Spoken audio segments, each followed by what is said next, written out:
Welcome to our video lecture for The Garden Party by Katherine Mansfield. Let me start by saying I really hope that you enjoyed this story. It's one of my favorites. You could probably see why from the opening paragraph, which is packed full of amazing imagery. I love the way she describes the garden, all of the details of the garden. I love the personification that we see in the very first paragraph, the way that the roses are personified. You could not help feeling they understood that roses are the only flowers that impress people at garden parties. Beautiful, beautifully done.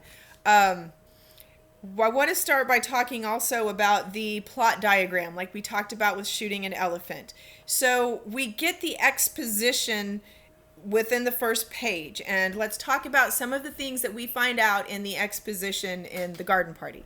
So Mansfield sets up that the setting for this, the time period, it is summer, early summer. We see that in the first paragraph. We see it later on in the page. So it's early summer. This is not a winter party. This is not a spring party. This is an early summer party. We don't know any other occasion other than it's a garden party of some sort. We also find out that this party has been planned for a while. This is not something that is just thrown together last minute. This party has been in the works for a while. This is the day the party is taking place, but the planning of the party has been going on for a long time. We also find out that the mother is not in charge this time. She says, "Treat me as an honored guest." So the mother is not in charge this time, which implies that she has been in charge in the past. And as we'll see as the story progresses, part of the conflict is that she's not fully letting go of being in control. We also see at the beginning, the exposition, this is a wealthy family. This is not a regular kind of birthday party or just an event. This family has a lot of wealth. There's a lot of money involved here. And that also leads to one of the other conflicts in here, which is that class struggle, the wealth versus poverty, that's set up throughout the entire story and is one of our major conflicts. So all of that we see immediately in the first page, and Mansfield does a beautiful job setting that up. We also see the first three children in the first page. Actually, we see all four children in the first page and a half. We see the daughters, Laura, Josie, I know it's spelled Jose, but it's Josie, and Meg. So the three daughters, and then we see the son, Lori. Now, Lori and Laura have names that are very, very similar, so we're going to have to draw some parallels between those two characters. But our main character, our protagonist in this story, is Laura. Now, we want to talk about Laura. This is part of the rising action, is that Laura is the de facto one in charge. She's the only one who can go and meet the workmen when they come to put up the marquee. So she starts to be more in charge of the party. Meg can't because she had washed her hair before breakfast and sat drinking her coffee in a green turban. Josie, the butterfly, always came down in a silk petticoat and a kimono jacket. So Laura's the only one who can go and meet them. Laura's also described as the artistic one, and that sets her apart from the rest of the family. Now, Laura is definitely set apart. She is the de facto one in charge, like I said, but she's not really comfortable with it. She wants to be comfortable with it. She wants to be the one in charge, but she really has a difficult time doing so. This is one of our conflicts. This is one of our major conflicts, is Laura versus herself. Laura wants to order people around because that's what she's seen her mother do. She knows that that's her role, but she's not comfortable doing so. And we see this immediately with the workmen. She doesn't tell them where to put the marquee. She asks them. And instead of giving the orders, she's asking for their help. She's also worried what the workmen will think of her instead of just bossing them around like her mother would have.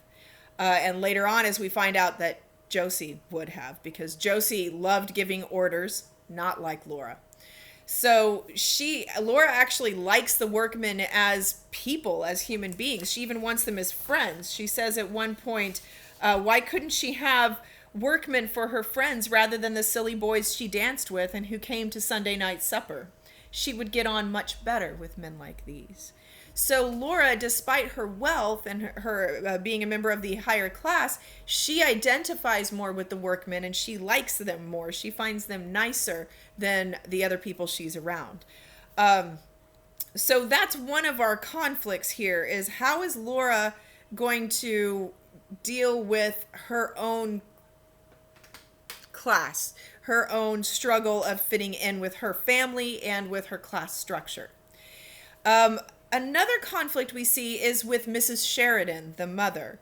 Now, Mrs. Sheridan says she's not in charge, but of course we see throughout the entire story she actually is in charge. She's not letting go of control at all. We see this whenever Laura is planning the lunch. She's on the phone and the lady wants to come over for lunch. And from the other room, Mrs. Sheridan shouts out, make sure she wears that sweet hat that she wore the other day. So she's still bossing everything around, even though she claims not to be, and even though she's put Laura in charge. Another place she does this is with the sandwich flags, whenever the cook says, wear the sandwich flags. And obviously, Mrs. Sheridan doesn't have them ready and has everyone scramble around and starts bossing everyone around, just totally takes over. And we even see at this point, at one point, she asks Laura, don't you agree? On page 4, there's a couple of these rhetorical questions. It's not about Laura making the decision. It's a completely rhetorical question. Mrs. Sheridan has made the decision, and she's just letting Laura feel like she's made the decision. Now, with Mrs. Sheridan, we also have this odd side conflict with the cook, where Mrs. Sheridan says, I don't want to bother Cook. I don't want to let Cook know because, I'm terrified of her today. And then we see on the following pages, Cook's not terrifying at all. Like, in fact, Cook has a comfortable voice. So there's just absolutely nothing terrifying about her. So we see that Mrs. Sheridan is kind of creating this conflict where there's not any.